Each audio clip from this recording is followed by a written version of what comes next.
ও নবী মুহাম্মদ, তোমার কোরআনে নাযিল হয়েছে তোমার নবীর আদর্শই তোমাদের জন্য উত্তম আদর্শ। আমি আপনার চিনতে পারি নাই গো,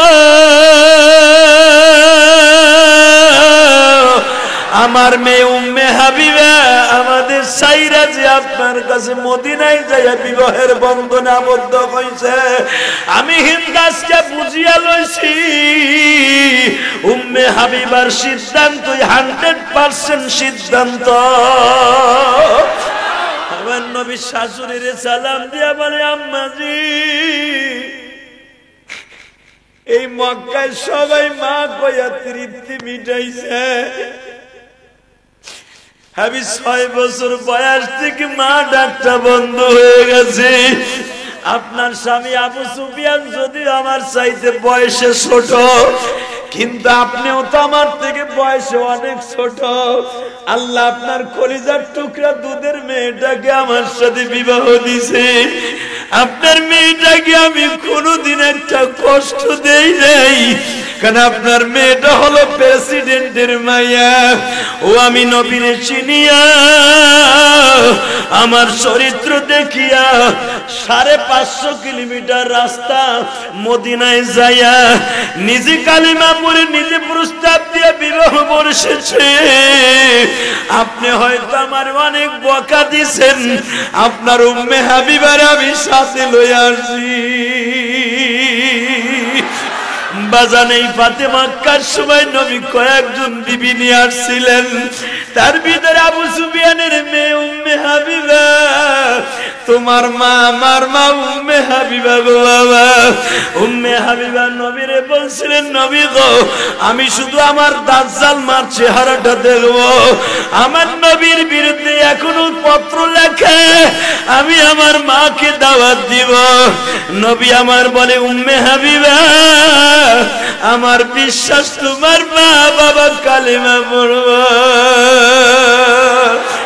লাকাদ কানা লাকুম ফি রাসূলিল্লাহি উসওয়াতুন হাসানাতুন লিমান কানা ইয়ারজুল্লাহ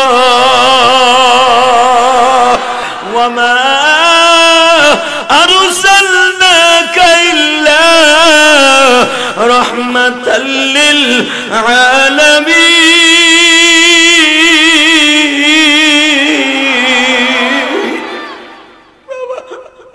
এখন উম্মে হাবিবা বলে, নবীজি আমি তো কালেমা পড়ছি, আমি আর হিন্দা নাই, আমি এখন ইসলামের সাইফ, আমি তরবারি। হুজুর হুজুর আমি একটা জিনিস জানতে চাই, কি আপনার কপালের মধ্যে কিসের দাগ কইটা? আর আপনি কথা কইতেছেন আপনার 2টা দাঁত নাই। আমার নবী বলে, আম্মে হুজুর এর দাঁত 2টাই তো উহুদের মাঠে ভাঙ্গা হয়েছিল আপনার নেতৃত্বে, খালিদ বিন ওলীদের নেতৃত্বে। আবার এই দাঁত 2টা ভাঙ্গা হয়েছিল। হিন্দা একটা চিৎকার মেরে বলে, আমি তো আগে চিনতে পারি নাই আপনারে, আমারে আপনি মাফ করবেন কিনা বলেন। আমার নবী বলে, আম্মাজি আপনাকে 2 জনের বিবাহ তো নষ্ট হয়ে গেছিল, আমি আমার শাশুড়ির বিবাহটা নতুন করে দিয়ে দেই। বিবাহ যখন হয়ে গেল, হিন্দা আমার নবীর চাদর আর হাতের মধ্যে নিয়ে বাবা চুমায়ার বলে, ও দুনিয়ার মানুষটা, আমার নবীর মতো বান্ধব এই জগতে পাইবা না। আমার নবী যে কেমন বান্ধব,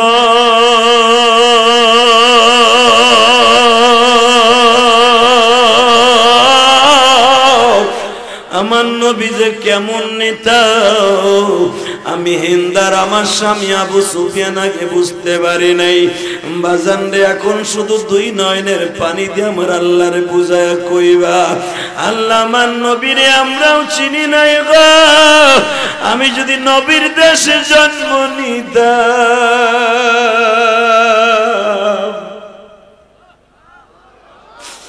নবীর রওজার পাশে বয়া বয়া সালাম দিতাম।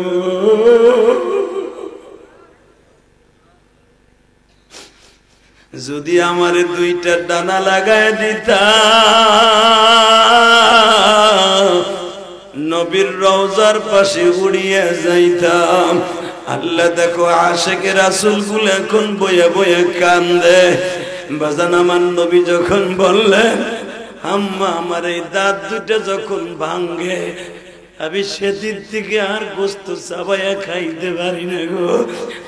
হিন্দা বলে নবী গো আমি আর লজ্জা সহ্য করতে পারি না।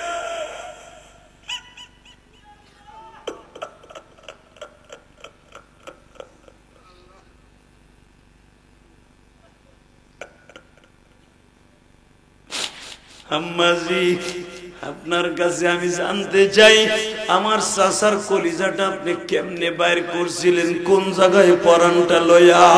হিন্দা বলে বাবাজি রে আমি আমার বাবার প্রতিশোধের আগুন এমন ভাবে জানোয়ার হয়ে গেছিলাম।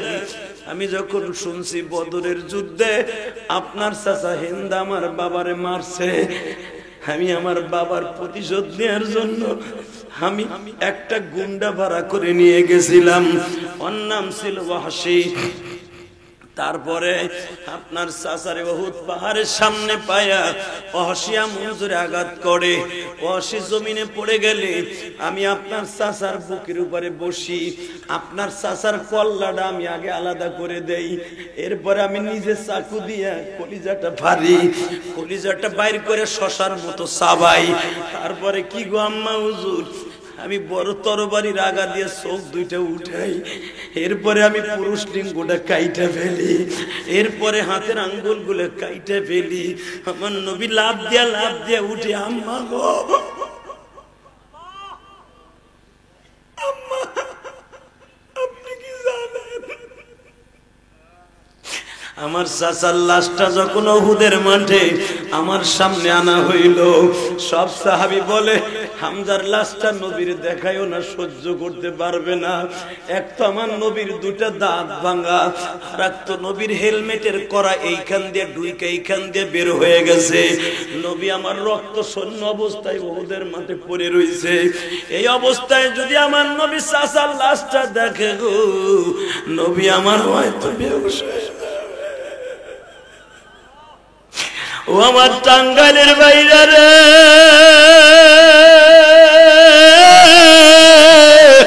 আজকে 26 নভেম্বর,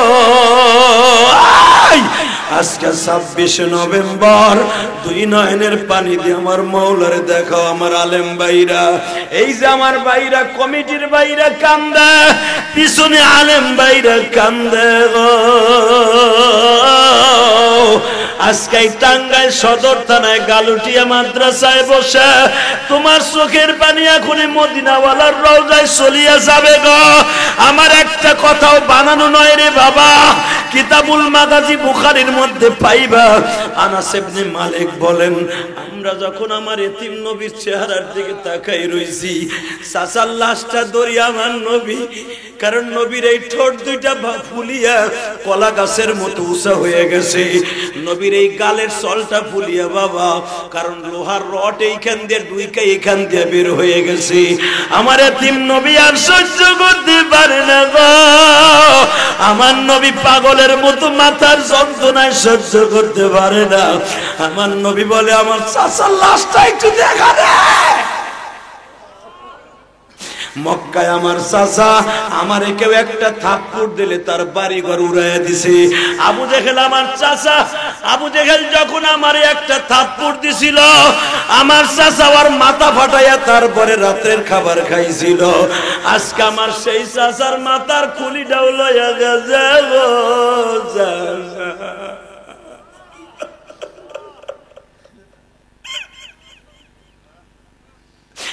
আমার নবী চাচার লাশটারে বুকে নিয়ে কান্দার বলে চাচু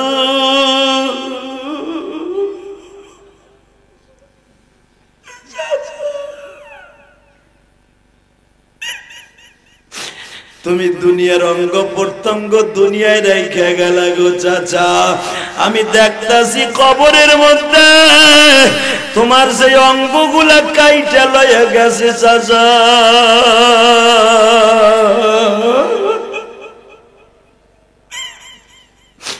ফেরেশতারা ওই অঙ্গগুলা লইয়া বইয়া রইছে গো চাচা।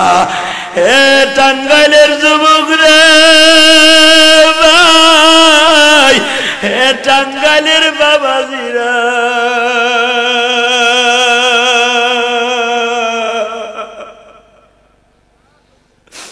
আজকে 26শে নভেম্বর তোমার চোখের পানি এখনই নবীর রওজায় চলে যাবে গো বাবা।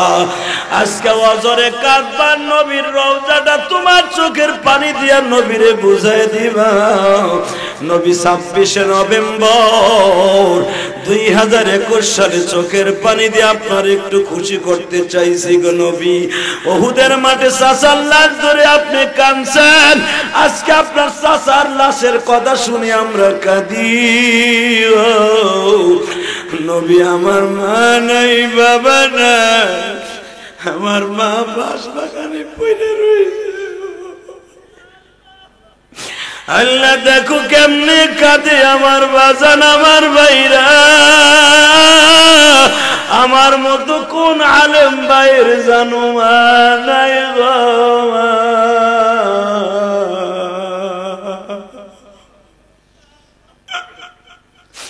12 বছর বয়সে মায়ের হাতের পিঠা খাওয়া বন্ধ হয়ে গেছে বাবা। তুমি এখন মার হাতের তরকারি খাও। দাখিল পরীক্ষা দিতে যাইয়া, কামেল পরীক্ষা দিতে যাইয়া মার হাতের খাবার খাইয়া কলম লইয়া পরীক্ষার হলে যাও। তোমার এই বন্ধু ইলিয়াসুর রহমান জিহাদি দাখিল পরীক্ষার সময় কারো কাছে বলে যাইতে পারে না গো ভাই। সব ছাত্র ভাইরা বলে, ইলিয়াস ভাই আমি আমার মায়ের দোয়া লইয়া আইছি। আমি পরীক্ষার হলে কলমটা মুখে দিয়ে কাঁদি আর বলি, মা ও মা।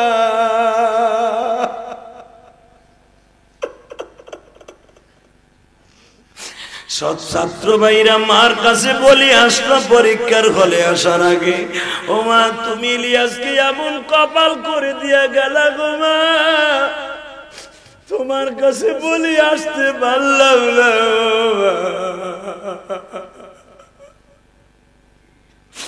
আল্লাহ যাদের মা নাই ওই বাগানে ঘুমিয়ে আসে। বাস বাগানে কোন আলেম ভাইয়ের মা বাবা যেন ঘুমানো আমি জানি না। আজকে 25শে নভেম্বরের চোখের পানির ওসিলায় ওই মা বাবার কবরটারে তুমি মাপ দিবানি, নিজের হাতে বান্দা তুমি বানায়া। যুবক তোর পাও ধরছি ভাই, এখন কুইল সাইরে তুই কামতে থাক। এ যুবক তুই শুধু এখন কানবি আর কিছু না। 26শে নভেম্বর আজকের চোখের পানি আমার আল্লাহর আদালতে এখনই চলে যাবে। এই দিনটা আর জীবনে কোনোদিন আসবে না, কোনোদিন কিয়ামতের আগে এই দিন আর আসবে না। 26শে নভেম্বর আসবে কিন্তু এই দিন আর আসবে না। শুধু এই দিনটারে সাক্ষী রাখ। তুমি মাওলা মাফ কইরা দাও আমাকে, না বুঝিয়া করছি গুনাহ টাঙ্গাইলে। বল ভাই বল, না বুঝিয়া করছি গুনাহ জমিনে। কত মানুষ কাঁদে দেখি মাহফিলে, আমিও কাঁদি মওলা দেখো বসিয়ে। তুমি যদি মাপ নাই করবা আমাকে, বলো তো আমার বান্দা যাবে কার কাছে? ভাই বল না, বলো তো আমার বান্দা যাবে কার কাছে? আমায় তুমি আদর করে বানাইলা, কেমনে আবার জাহান্নামে ফেলিবা, কেমনে আবার জাহান্নামে ফেলিবা। আল্লাহ আল্লাহ দেখো কেমনে কান্দে। আল্লাহ আমার মতো কোন আলেম ভাইয়ের যেন মা নাই রে। আরে বৃহস্পতিবার শুক্রবার যখন মাদ্রাসা থেকে আমার ভাইরা বাড়িতে যাইতো, আমার মা আমার ভাইদের মা স্কুল কলেজ থেকে ঢাকার থেকে আমার ভাইরা আসতো, আমার মা একটা মুরগা পাইলে রাখতো, কাউরে খাইতে দিত না। আমার মা আসলে আমারে বোঝাবাই দিয়ে খাওয়াইতো। আমার মা শীতের পিঠা খাওয়াইতো, আজকে মাও নাই, কেউ খাওয়াই না রে ভাই।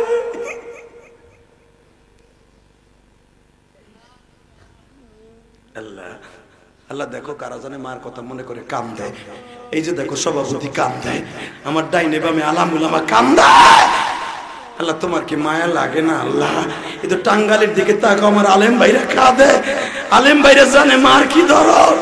হেফজখানায় পড়তাম, কিরাতখানায় পড়তাম, বাড়িতে যায় দেখতাম আমার মা আমার লাগে কত খাওয়ার পাকাই রেখে দিয়েছে গো।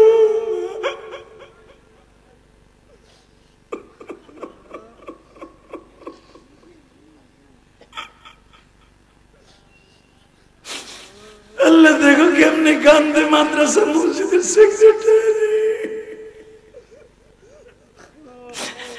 সেক্রেটারি কান্দে, সভাপতি কান্দে গো। তোমার যদি আজকের মাহফিল ভালো লাগে মালিক,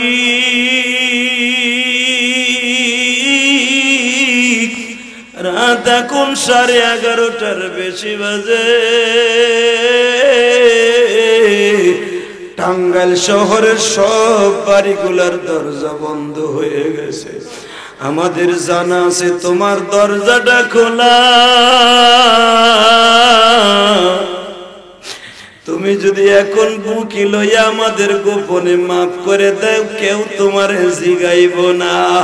আল্লাহ যারা এখন 2 হাত বাড়াইয়া আসমানের দিকে তোমারে আল্লাহ বলে ডাক দিবে, একটা মানুষের গুনাহ তুমি জমিনে রাখবা না। এ টাঙ্গাইলের বাইরে এখন হাত 2টা উঠাও, আসমানের দিক উঠে আল্লাহ বলে দাও, ডাক দাও, ডাক দাও, ডাক দে, বলা ভাই ডাক দে, ডাক দে, ডাক দে, ডাক দে, ডাক দে ভাই, জোরে ডাক দে, ডাক দে, ডাক দে আমার আলেম ভাইরে ডাক দাও ভাই, ডাক দাও, ডাক দাও, ডাক দাও, 26 নভেম্বর ডাক দাও, 26 নভেম্বর ডাক দাও, ডাক দাও, টাঙ্গাইলের জমিনে ডাক দাও, ডাক দাও, ডাক দাও। আল্লাহ দেখো কেমনে ডাকে, দেখো আল্লাহ দেখো। পৃথিবীতে কোনোদিন মায়েরও এত জোরে ডাক দেয় নাই, বাবারও ডাক দেয় নাই। এদের ডাকগুলো তুমি কেমনে ফিরাইয়া দিবা? তুমি না বলছো ফাযকুরুনি আযকুরুকুম, আমারে ডাকলে আমি কুদরতি হাত বাড়াইয়া তোরে ডাক দেব। তুই মায়েরে ডাক দিলে মা হাত বাড়াইয়া তোরে কোলে নেয়। তুই আমারে ডাক দিয়ে দেখ 12টার সময়, আমি তোরে কুদরতি কোলে লইয়া মাফ করে দিব। দে ভাই আরেকটা জোরে ডাক দে, গলা বাড়াই দে, ডাক দে, ডাক দে, ডাক দে। আল্লাহ দেখো দেখো কেমনে ডাকে, দেখো।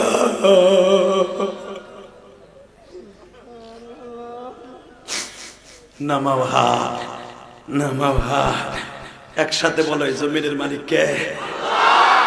আবার বিশ্বাস আজকের দোয়া কবুল হয়ে যাবে।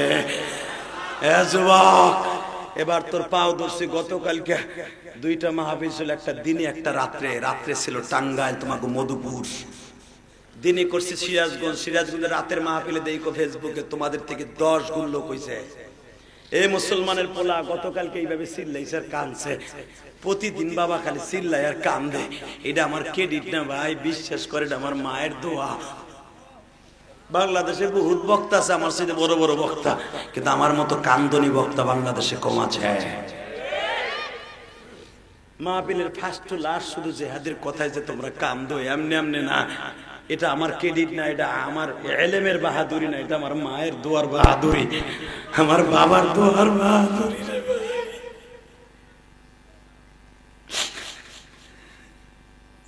আমি তোদের কাছে বন্ধু বানাই মার ছাড়বো, তুই জানোস না?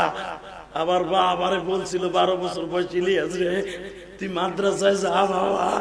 আমি মাদ্রাসায় পড়তে চাই না, বিশ্বাস করো গোপালগঞ্জের পোলাপান এমনি বাবা দুষ্ট থাকে। আর আমি যাদের সাথে লেখাপড়া করছি এর অধিকাংশ এখন চিত্র জগতের নায়ক, সুপারস্টার, কিং খান। আমি লেখাপড়া করতে চাই নাই মাদ্রাসায়। আমার মা বলছে বাবা তুই যদি আলেম হস আমি তোরে দুধের দাবি চাইলে দেব। আবার মা দেখছে এই পন্থা ছাড়া আমার ইলিয়াস রে আলেম বানানো যাবে না। আমার মা আমারে দুধ ভাতের মধ্যে হাতটা চাইবে ধরে বলে এই দুধ দিয়ে আল্লাহ হাউজে কাউসার বানাইবো। আমি মা তোরে দুধের দাবি ছাইরা দিলাম, তুই যা বাবা গওহার ডাঙ্গা যা। তুই যদি কোনোদিন পয়সার মালিক হস, টাকার মালিক হস, একটা এতিমখানা মাদ্রাসা করিস বাবা, একটা মসজিদ করিস। এই আমার আলেম ভাইরা, বাংলাদেশের স্বাধীনতার পরে ইলিয়াস রহমান জিহাদির মতো কেউ পারে নাই যেটা আমি পেরেছি। 1,20,00,000 টাকা দিয়ে কেরানীগঞ্জের বুকে একটা মসজিদের জায়গা খরিদ করছি। মাদ্রাসা তো করছি আরো 5 বছর আগে বেটা। 4 কোটি টাকা খরচ করে মাদ্রাসা করছি, 4 পয়সা আমি কারো কাছ থেকে নেই নাই, সব আমার ঘাম ঝরানো পয়সা দিয়ে। যখন মারহাবা আল্লাহকে বলতেছিলাম, আল্লাহ আমার মা আমারে কইছিল একটা মসজিদ বানাইতে, একটা জায়গা আমারে দেও না, আমার বাড়ির সাথে দেও না, আল্লাহ দেও না। হঠাৎ করে এই জায়গাটা মিলাই দিল আমার বাড়ির সামনে। তোমরা দেখছো যারা যাইবা দেখে আসবে আমার মসজিদ 6% জায়গা কেরানীগঞ্জ কদমতলী চৌরাস্তার পাশে 1,20,00,000 টাকা দিয়ে কিনছি, 20 পয়সা আমি কারো কাছ থেকে নেই নাই। জায়গা কিনলাম সেপ্টেম্বরের 25 তারিখ, দলিল করলাম অক্টোবরের, গত বছর অক্টোবরের 1 তারিখ। 1 তারিখে হাবিজুর রহমান সিদ্দিকী নিয়ে ওয়াজ করেছি, সারা পৃথিবী দেখেছে। ওই দিনকে অক্ষ করিয়া অক্টোবরের 10 তারিখ আমার মসজিদের জায়গার কাম ধরছি। 6 তলা ফাউন্ডেশন, সরকারি সিসি পাইলিং করে আমার এই পর্যন্ত 3 তলার কাম চলতেছে, নিচতলা কমপ্লিট আলহামদুলিল্লাহ বলেন। এক তলায় টাইলস লাগাইছি, টাইলসে লাগছে 500 বস্তা সিমেন্ট। এ যুবক তোর পাও দুইটা ধরছি, আমি কারো কাছ থেকে 1 বস্তা সিমেন্টও চাইয়ে নেই। কেউ বলতে পারবে না ইলিয়াস রহমান জিহাদি কারো কাছ থেকে 1 বস্তা সিমেন্ট চাইয়ে নিছে, মসজিদ করছে। আমার এই পর্যন্ত 2,68,00,000 টাকা চলে গেছে। আমার মতো বক্তারে তুমি পয়সা দিয়ে আনলে তোমার লস নাই, আমার টাকাগুলো আল্লাহর ঘরে এবং রসুলের ঘরে যায়। তোর পাও দুইটা ধরছি, এমনি এমনি কান্দোস আমার কথায়। বাড়ি গাড়ি জীবনে বহুত করছে বেটা। ইলিয়াস রহমান জিহাদির মতো সম্পদ ঢাকার বুকে কোনো বক্তার নাই। এটা আমার মায়ের দোয়া। মসজিদ যে একা করতে পারি, গিরায় জোন না থাকলে পারি, এমপি মন্ত্রীরা পান একটা মসজিদ করতে বেটা। আর আমি একটা মোল্লা মানুষ, গরিব মানুষ, 3 কোটি টাকা চলে গেছে এই পর্যন্ত বেটা। এবং আমার মসজিদে 6 তলা পর্যন্ত হবে, 6 থেকে 7 কোটি টাকা লাগবে। আমি কারো কাছ থেকে 1 টাকা চাইয়া মসজিদ করবো না। আলহামদুলিল্লাহ বলতে পারো না? এই কমিটি যখন আমার দাওয়াত দিতে গেছে তখন জিজ্ঞেস করে বলছি আমার দেওয়ান লাগবে না, আমার মসজিদে দিয়ে না, আমি রথে খাটবো। এরা খুশির আনন্দ চিত্তে আমার টাকা দিতে, আমারে কেন দিবে না? আমার রক্ত পানি করা পয়সা আল্লাহর ঘরে খরচ করি। আমি রাত্রে কামাই, দিনের বেলা বিল দেই। গতকালকেও 1,25,000 টাকা দিয়ে মাহফিলে গেছি, আজকেও 10,000 টাকা মিস্ত্রি দিয়ে তোমাকে ওয়াজের রওনা দিচ্ছি সকালবেলা। শুধু তোদের দুইটা পাও ধরে কয়ে যায়, আমি যখন যেই ঘরে ঘুমাইতেছিলাম, কার ঘরে জানো? এক মা দেখলাম, মহিলার আমার কত ভক্ত এলাকায়। এক মা, ওই যে আমার খাদেমের কাছে জিগাও, আল্লাহর কসম করে বলছি কোরআন ধরে, ওই মহিলা আমার ঘুমের মধ্যে আইছে। আমার মায়ের সাথে বেশি বয়স, 60-65 বছর বয়স হবে আমার এই মা। দৌড়ে আইসে আমার হাতের মধ্যে টাকা দিয়ে বলে, বাবা তোমার ওয়াজ আমি ডেলি শুনি, আর গাম দি বাবা গো, তোমার মসজিদে আমি টাকা দিলাম। তখন আমি বুঝছি আমার মায়ের আমার কত ভক্ত। আর এই ক্রেডিটটা আমার না, আমার মা বলছিল, ইলিয়াস রে তুই যদি আলেম হস, কত মাই তোরে ভালোবাসবো। আজকে তোমাকে টাঙ্গাইল আইসা গালুয়া এসে দেখে গেলাম, গালুয়াটি এসে এক মা ঘুমের থেকে উঠাই আমার মসজিদে টাকা দেয়। আর এক যুবক সে টাঙ্গাইল সদর থেকে আইসে প্রায় 20 কিলোমিটার দূরের থেকে আমারে বলে, আর এক যুবক আসে সে কালীহাতির থেকে আই আমার মসজিদে 500 টাকা দিয়ে কি বলে জানো? জিহাদি সাহেব আমার মা বলছে জিহাদির হাতেই টাকাটা দিয়ে আমি, জিহাদি যদি ওর মার নামে মসজিদ করতে পারে, আমি মার পক্ষ থেকে 1 বছর সিমেন্টের টাকা দিবি, আমি জিহাদির মার সাথে জান্নাতে যাবো। বান্ন কথা আমি বলি না বেটা, এগুলো আমার বাইরে পাগলের মতো দেয়। গতকালকে সভাপতি যে কানতে কানতে আমার মসজিদের টাকা দিয়ে কান দেয়, বলে জিহাদি সাহেব জীবনে ভুলি নাই কোন বক্তা তার নিজের অর্থায়নে জায়গা কিনে মসজিদ করে। হুজুর আমার জীবন ধন্য, আপনার মসজিদে আমি 2000 টাকা দিলাম, আলহামদুলিল্লাহ বলেন। প্রধান অতিথি, সভাপতি, সেক্রেটারি প্রতিদিন হাজার হাজার টাকা আমার মায়ের মসজিদে দেয়। শুধু আমি তোমাদের দুটো পাও ধরে বলে যাই, আমি ইলিয়াস রহমান জিহাদি তোমাদের কাছে 1 টাকাও চাই না। যারা আমার আগে দিচ্ছে দোয়া করি, শুধু তোদের কাছে 2টা পাও ধরি, আমি মোনাজাত করার আগে কেউ ওই মাঠটা ছেড়ে যাইস না। আমার মন বলে আজকের দোয়া কবুল হয়ে যাবে, আমার সাথে ওয়াদা দে, যদি ওয়াদা মিস করো আল্লাহ তোর লুলা বানাইব। হাত দুটো তুলে দেখায় দে হুজুর মুনাজাত করার আগে আমরা কেউ মার ছাড়বো না। কে কে রাজি আছো দেখে আল্লাহকে দেখা দেখা যুবক দেখা, যারা দাঁড়ায় আছো তারাও দেখা। নামা হাত। আজকে আমি তোদেরকে যারা হাত তুললি আমার সাথে মুনাজাত করে যাবে আমি সবাইরে বন্ধু বানাইলাম। যদি আমার মসজিদ কবুল হয় আর মসজিদ যদি কবুল হয়, মান বানা লিল্লাহি মাসজিদান বারাল্লাহু লাহু বাইতান ফিল জান্নাহ। বিশ্বনবী বলছে যারা মসজিদে দান করলো, মসজিদ বানাই দিল, আল্লাহ তাকে জান্নাতে ঘর বানাই দিবে। তাহলে আমি তো জান্নাতের ঘর বানাই হেলাইছি। যদি আল্লাহ আমার মসজিদ কবুল করায়, এই টাঙ্গাইলে আল্লাহ আমি ওয়াদা করে গেলাম একজন আলেম 70,000 মানুষকে নিয়ে জান্নাতে যাবে। আল্লাহ আমার বন্ধুরা যারা আমার সাথে মুনাজাত করে যাবে সবাই যেন আমার সাথে আর থুয়ে যাব না। 30টা সেকেন্ডে প্রথম দাঁড়াবে এই মসজিদের জন্য। কার মা দুঃখিনীর দুধের ঋণ শোধ করার জন্য দরকার হয় 6 মাস 1 বছর বইয়া হইলো, তুমি আমার সাথে বন্ধুত্ব করার জন্য, তোমার রক্ত বিক্রি করে হলো, চাকরির পেনশনের পয়সা দিয়ে হলো আমার সাথে বন্ধুত্ব করার জন্য, এই মসজিদের জন্য প্রথম একজন লাভ দিয়ে দাঁড়ায় বলবা হুজুর আমার মায়ের নামে আমি মরার আগে হইলো 1 বছর হোক আর 6 মাসের ভিতর হোক আমি 50,000 টাকা দিব। কে দিবা বলো? 30 সেকেন্ডে বলবা আমি 6 মাস মতো দরকার হয় 1 বছর বইয়া আমি 50,000 টাকা আমার মায়ের দুধের ঋণ শোধ করবো। হুজুর কে আছো বলো? কে দিবে? কমিটির লোক। কে দিবে? আমার বন্ধু। কে আছো প্রবাসী? তোমার প্রবাস জীবনে আল্লাহ ভালো রাখবে। তোমার সন্তানকে দিয়ে আল্লাহ মসজিদ বানাবে। যদি ইলিয়াস রহমান জিহাদিকে যে পারে তোমার সন্তানকে দিয়ে বানাবে। বলো না একজন বলো হুজুর আমি 1 বছর বইয়া দিব 50,000 টাকা। কে? দাঁড়াও, তুই আমার বন্ধু। দাঁড়া ভাই, কি নাম তো? কি করস? আল্লাহ তবে কবুল কইরা আবু দাউদ রে। আল্লাহ সিঙ্গাপুর থেকে, আল্লাহ সিঙ্গাপুর তো আমি গেছি, মোস্তফাপুর মাহফিল করছি, বাঙালি মার্কেটে আমি বহুত বয়ান করছি। আল্লাহ সিঙ্গাপুর, মালয়েশিয়া, আমি মালয়েশিয়া থেকে সিঙ্গাপুর বাসে গেছি, ইনপুট বিশাল হয়ে যায়। তোর বাড়ি কই ভাই? পিতার নাম কি দোস্ত? নুরুল ইসলাম সর্দার। সরকার, আল্লাহ সরকার সাহেবের ছেলে আবু দাউদ। আরে সিঙ্গাপুরে তুমি ভালো রাখো, ও আমার বন্ধু হয়ে গেল আজকে। আল্লাহ ওরে 50,000 না 50 কোটি টাকার মালিক বানাই দিও। জোরে করে আমিন, জোরে করে আমিন, জোরে করে আমিন। আবু দাউদের আমি বন্ধু বানাইলাম। বল দ্বিতীয় নাম্বার বন্ধু আমার কে হবে? আর একটা যুবক লাগবে 50,000। 50 নারায়ে তাকবীর। সৌদি আরব আছে কি নাম? সিরাজুল ইসলাম। 50,000 টাকা প্রবাসী। আল্লাহ রাসূলের দেশে থেকে তুমি অনেক কবুল কইরো, ওর বাবা মাকে maaf কইরো। জোরে কান আমিন। আর কেউ আছে 50,000? মায়ের দুধের ঋণ শোধ করবে। আমি যদি পারি কোটি কোটি টাকা খরচ করে মসজিদ মাদ্রাসা করতে, তোর মায়ের ঋণ শোধ করবি যুবক। মায়ের ঋণ শোধ করে তুই লস করবি না, তুই লস করবি না লাভ করবি। বল আর কে দেবে 50,000 টাকা? বলো। 6 মাস 1 বছর বইয়া দিবা তুমি, আস্তে আস্তে 10,000 20,000 5,000 করে করে দিয়ে শোধাই দেবা। বলো কে দিবা? আর একটা লোক 50,000 টাকা। কে? আর একটা লোক, আর একটা লোক, একটা লোককে দিবে। বলো এ প্রবাসী, এ মসজিদের সভাপতি সেক্রেটারি কেশিয়া, তোমার মরার আগে হলো 50,000 টাকা দিয়ে ইলিয়াস রহমান জিহাদি আর তোমার মাহফিলে আসবে কিনা আমি জানি না, তবে তোমাকে আমি বন্ধু বানাইয়া যাব। বলো কে দিবা?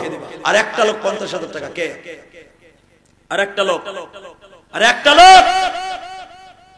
আমি একটা লোক যদি পাই আমি তাকে বুকে টেনে নেব। বলো কে দিবা? আমি 5টা লোক চাইছি। নারায়ে তাকবীর। তুমি কি করো জাদু ভাই? প্রাইভেট চালাস।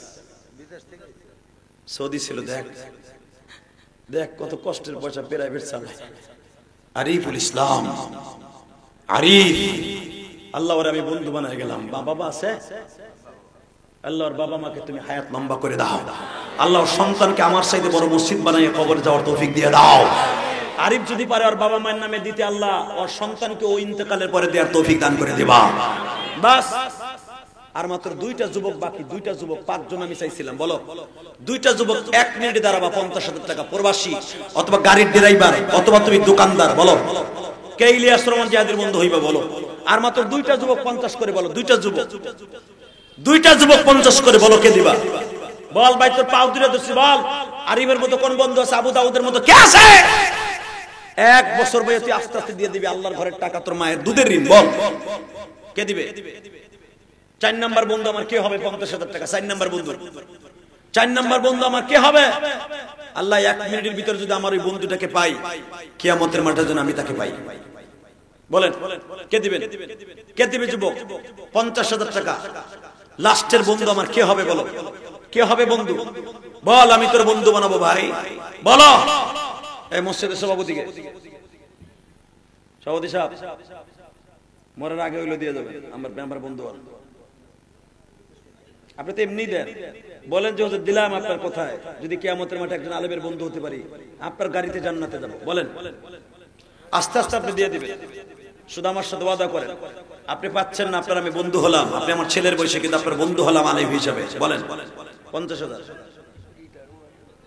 আস্তে আস্তে দেন আপনার বলার। কে কে দাঁড়াইছো দাদু ভাই? আসো দাদু ভাই আসো।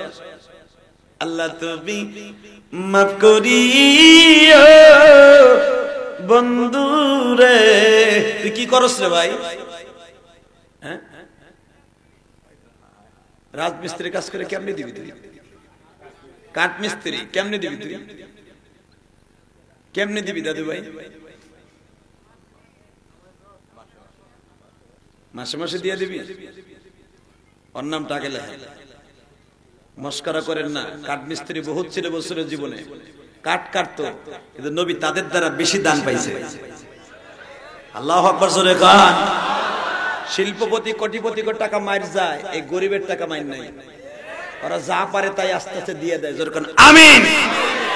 তবে ও যখন সাহস করে দাঁড়াইছে, ওকে দিয়ে আল্লাহ দিয়াবে। তোমার নাম দাদু ভাই? বাসা কোথায়? বাবার নাম কি? সাইদ। তোমার মোবাইল নাম্বারটা দিয়ে যাও ইনশাআল্লাহ। বাস আমি 5 জন চাইছিলাম। সাইদ চেনে? আমার দিকে তাকাও। আমি 5 জন চাইছিলাম, লাস্টের বন্ধু কেউ আমার হবে? স্টেজের উপরে যারা বসে আছেন মসজিদ কমিটি, কেউ দাঁড়াবেন? কেউ দাঁড়াবেন? 5 জন বন্ধু আমার আশাটা পুরো করবেন। বলেন তো 5 জন লোক। আমি বলছি সভাপতি সাহেব কি করেন আপনি?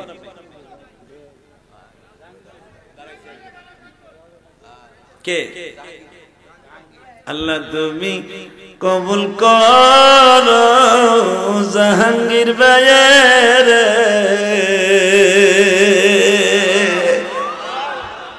জাহাঙ্গীর ভাই কি করে? ও কাঠ মিস্ত্রি, ফার্নিচারের দোকান। সুবহানাল্লাহ সুবহানাল্লাহ। আল্লাহ আমার জাহাঙ্গীর ভাইকে আমার বন্ধু বানায় গেলাম, জোরে কোন আমিন। জাহাঙ্গীর ভাইয়ের বাবা মা আছে? আল্লাহ ওর বাবাকে আমার মায়ের সাথে মাফ করে দিও, জোরে কোন আমিন। এ যুবক, ইলিয়াসুর রহমান জিহাদি তোর বন্ধু হয়ে থাকবে আজীবন, সেরকম একটা সিস্টেম আমি করছি। কি জানোস? আমি যখন হজে ছিলাম, তুই যদি অল্প বয়সে হজ করতে চান, আমার জীবনের প্রথম হজ করছি আমার 25 বছর বয়সে। আলহামদুলিল্লাহ বলতে পারো না? আমার বয়স যখন 25-26, তখন জীবনে প্রথম হজ করি 2004 সালে। মৌলানা পাশ করছি 1999 সালে, ইফতা পড়ছি 2000-এ। কতটুক বয়সে হজে গেছি জীবনে। আল্লাহ শুকর, আমি তোমার হজে যাই, আমি আল্লাহর কাছে বলছি আল্লাহ আমি চলে যাব, আমি কতটা বন্ধু বানায় যাবো যেন মরার পরে আমারে মনে রাখতে পারে। সেই হিসাবে আমি একটা বই লিখেছি, কিতাব লিখেছি। আলহামদুলিল্লাহ বলেন। মক্কায় বসে লিখেছি, আল্লাহ আমার যেই বন্ধু আমার এই বইটা পড়বে তার মাকে কিনা দিবে, তার মা যায় নামাজে বসে মাহারা ইলিয়াসুর রহমান জিহাদির মা যেরকম দোয়া করছে, ওর মাও দোয়া করবে। মুনাজাতের পরে এই যে কোনায় আমার বই আছে, এই কোনায় বই আছে, গাড়িতে বই আছে, 100 টাকা দিয়ে নিয়ে আমার মাদ্রাসায় উপকার করবি। আজীবন আমি তোর বন্ধু হয়ে থাকবো তোর ঘরে। কেন জানোস? এ জীবনে কি আমল চান? নবীর স্বপ্ন দেখতে চান? নবী আপনারা কোন গাড়িতে করে জান্নাতে নিয়ে যাবেন? নবীরে কোন সূরাতে দেখবেন কিয়ামতের মাঠে? এ যুবক, তুই বিয়া করার ভালো মাইয়া পাস না, তোর বউ ভালো হবে, তোর মা আল্লাহ মাফ করে দিবে।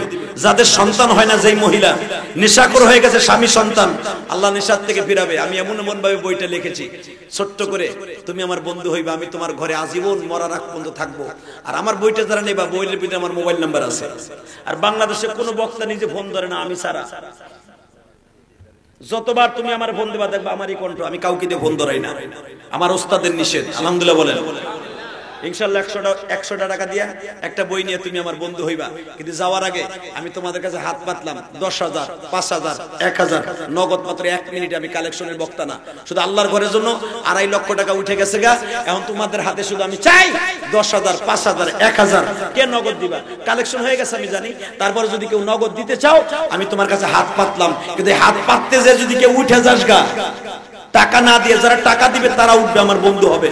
বলেন কে দিবেন? হুজুর আমি দিব, আমার মার নামে 10,000 5,000। কে দিবে?